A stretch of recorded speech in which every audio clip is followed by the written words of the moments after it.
ती सम्पूर्ण आमाहरूप्रति जसले आफ्नो सन्तानलाई असाध्यै माया गर्नुहुन्छ र सन्तानप्रति असाध्यै मोह राख्नुहुन्छ।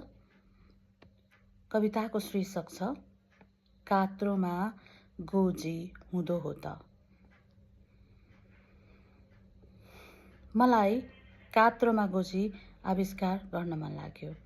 मलाई कात्रोमा गोजी आविष्कार गर्न मन लाग्यो।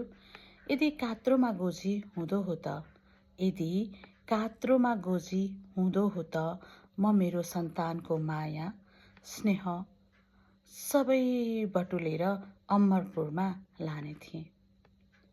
उसको तोते बोली, उसको हँसाई, उसको रुवाई, हार जित सबै सँगाली, उसको परिपक्व निर्णय, म प्रतिको जिम्मेवारी, सोचाइ भोगाई, सोचाइको सकारात्मकता, भोगाइको परिवर्तन सबै पोको पारी आफैसँग लाने थिएँ।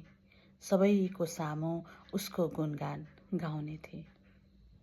यति मात्र कहाँ हो र, यति मात्र कहाँ हो र, उसका दुःख, भविष्यप्रतिको चिन्ता, उद्देश्यमा आइपर्ने बाधा सबै मैसँग लगी जलाउने थिएँ।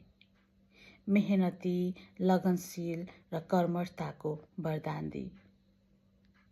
कात्रोमा गोजी हुँदो हो त, कात्रोमा गोजी हुँदो हो त, म मेरो सन्तानको हृदयभित्र लुकेको ईर्ष्या, जलन, तिक्तता, कठोरपन लगी मृत्युलोकमा मै पापी बन्ने थिएँ।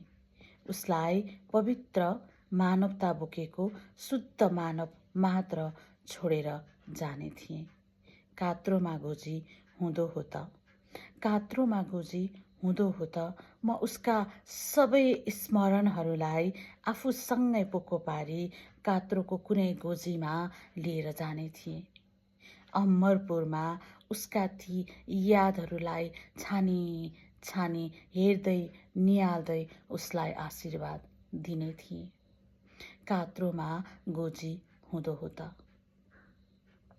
कात्रोमा गोजी हुँदो हो त, संसारका सबै धन सम्पत्ति, प्रतिष्ठा, मान सबै कुरालाई त्यागेर म आफ्नो सन्तानको माया, आफ्नो सन्तानको श्रेष्ठता र आफ्नो सन्तानको सबै आँसुहरूलाई लिएर मृत्युलोकमा जाने थिएँ। उसलाई खुसी, सफल र प्यारो मान्छे मात्र छोडेर जाने थिएँ। उसका सबै दुःख दर्द लिएर मै पापी भन्ने थिएँ। गोजीमा राख्न पाएको भए। कात्रोमा गोजी हुँदो हो त, म मेरो सन्तानलाई सर्वश्रेष्ठ प्राणी बनाउने थिएँ। गोजीमा अटाए जति सबै कुरा मेरो लिएर जाने थिएँ। मात्र मेरो सन्तानको मुहारमा खुसी छाडेर जाने थिएँ। कात्रोमा गोजी हुँदो हो त।